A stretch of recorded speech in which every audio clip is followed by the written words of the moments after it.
The best part of having take twos like we've been doing a lot more lately is we might be able to get it better, or we might have a better approach on the second shot. Like explaining why we decided to go with the whole movie quote idea. Yeah. Yeah. Let's ramble.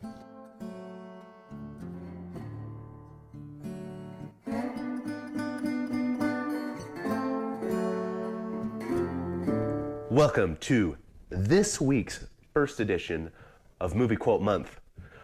Because this entire month of April will be dedicated to us sharing some of our favorite movie quotes from different decades, starting with the 80s, 90s, 2000, 2010s. We'll be doing this all month because, April's the month that leads up to the summer blockbusters, which who knows what great quotes we're going to see and receive this year. So take it away, man, as far as why we're doing this. So, you've seen movies and different things like that where people randomly break into song and start singing in movies. Yeah, they're called musicals. Yes. I didn't know that. We all learned something new today. But in our family, music, although all of us played music, we didn't really do that. But not randomly, conversations will break into movie quotes where nothing is said that isn't a movie quote. And sometimes those movie quotes are repeated over and over again during that conversation because it's applicable. But entire conversations are done just in movie quotes. So with that, we would like to share some of our favorite movie quotes to use during conversations specifically from the 80s. And I'd like to kick it off with my first one that I chose, which comes from Star Wars: The Empire Strikes Back. Laugh it up, fuzzball. The reason I like this one is because it's just ridiculous, first off. You're watching a movie about, or I guess it's a space opera. You're watching a space opera and then you get an insult like, laugh it up, fuzzball.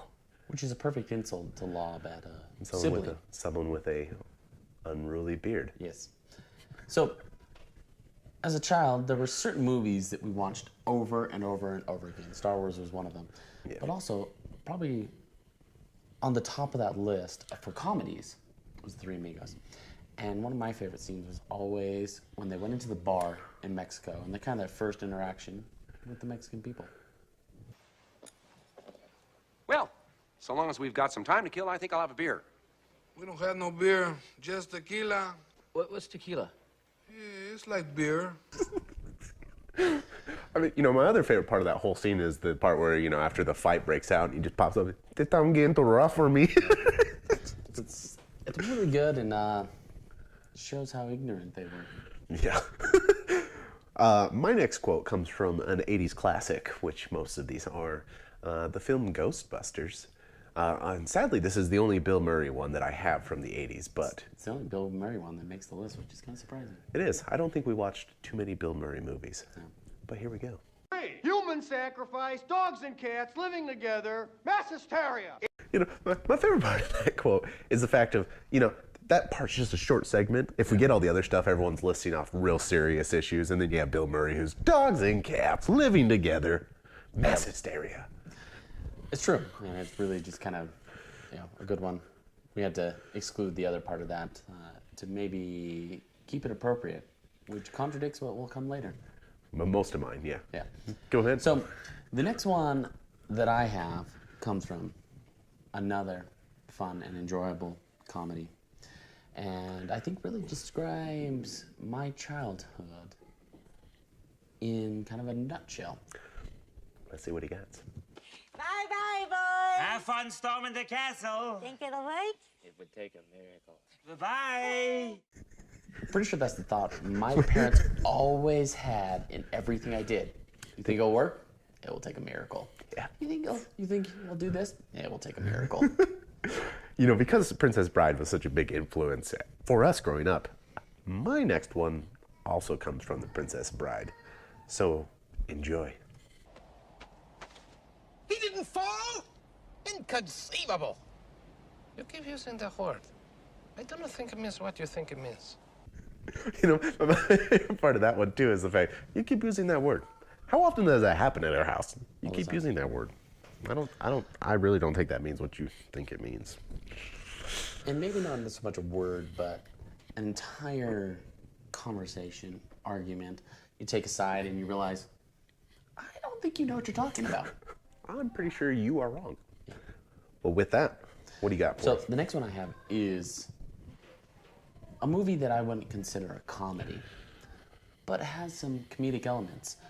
I wanted originally to pull a quote from a prequel to this movie, but decided nothing was actually said. This movie's Indiana Jones.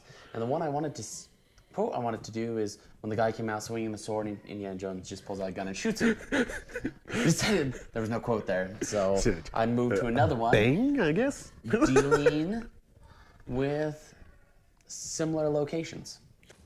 Brody's got friends in every town and village from here to the Sudan. He speaks a dozen languages, knows every local custom. He'll blend in, disappear. You'll never see him again. With any luck, he's got the grail already. Does anyone here speak English? The best part about that is, you have to use the whole scene to lead up to that, because if you just randomly throw, does anybody here speak English? It's just not. It just doesn't have the effect. It doesn't work as well. Now, my next one comes from a movie that I consider a little less well known, at least within my group of friends. Not many people have seen this movie, and this one comes to us from the movie Spies Like Us. Just take another step and I start swinging. You hear that? He's threatening you. Let's get him. For God's sake, show some balls. I think it's too late to try to impress him. You can see that we're really immature because we laugh more at potty humor than the other things. My favorite quote from that entire movie only involves one word. Doctor. Doctor. Doctor. Doctor. Doctor. That's mine from that one. So my next one returns to probably one of the most prominent movies of my childhood, The Three Amigos. And not to mention, this is also the third time that Chevy Chase is showing up in this list. Apparently Chevy Chase had a much greater influence on our life than Bill Murray did. Roll the clip. Together we burn the village! Burn the village! And, raped the horses! And we Rode off on the women. rode off on the village! And, we plundered! Plundered! Pruned The hedges hedges of many small villages. of many small villages. Who the hell are you? The funny thing is, I feel like this is me trying to explain what I do for work to people. It's like, and I keep talking, and they're just like, and you have people in the background like, I have no idea what you're talking about. People looking at you weird. Eating jalapenos, usually. Yeah. All right, well, my next one also comes from The Three Amigos and is also Chevy Chase. So I'm just going to let the clip roll. And I will be dead, son. Great! You killed the invisible swordsman! I guess it was more Steve Martin that has the line worthwhile in that one. It's just, great. You killed the invisible swordsman. So the funny thing is, when I look at the whole Three Amigos scenario, and I look at kind of the characteristics of the characters, Chevy Chase, his character in that really resembles what you were like now and were as a child. It's like you shoot up and you're just like, yeah, I don't really care. Everybody else is like, dumping sand in their face when you have lip balm. I was going to say, if we were to do just scenes, Indiana Jones is yours. Mine is The Three Amigos water scene, little water, dirt, and a plethora of water. Use that one. All right, what do you got for us to end off your part of the list? So mine ends going back to The Princess Bride. You see a common theme of all the movies that we actually watched as child.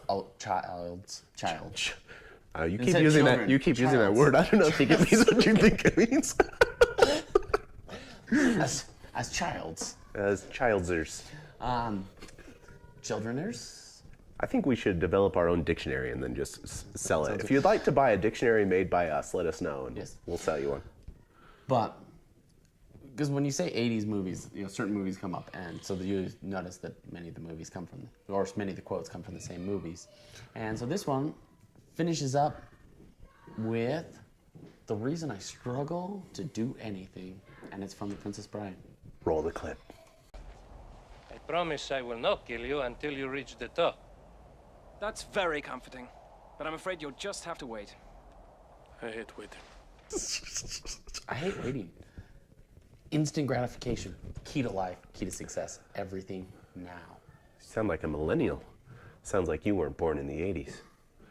Anyways, I am moving on. This will be the final clip of our 80s edition of monthly movie quotes. And I honestly think, now you might disagree, but this is the greatest movie quote of the 80s. My calculations are correct.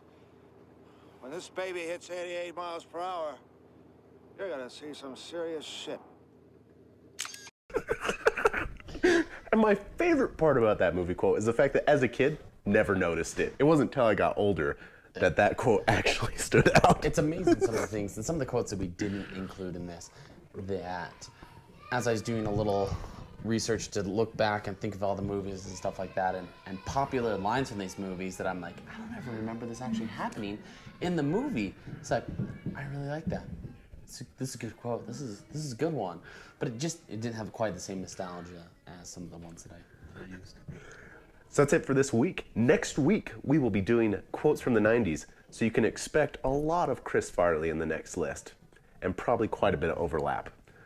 It might just be us quoting Tommy Boy. And with that, thank you for liking, commenting, and subscribing, and put in the comments what quotes we missed or what quotes really resonated with you growing up in the 80s, or like me, after the 80s, but still enjoying some classic films. And remember the childs.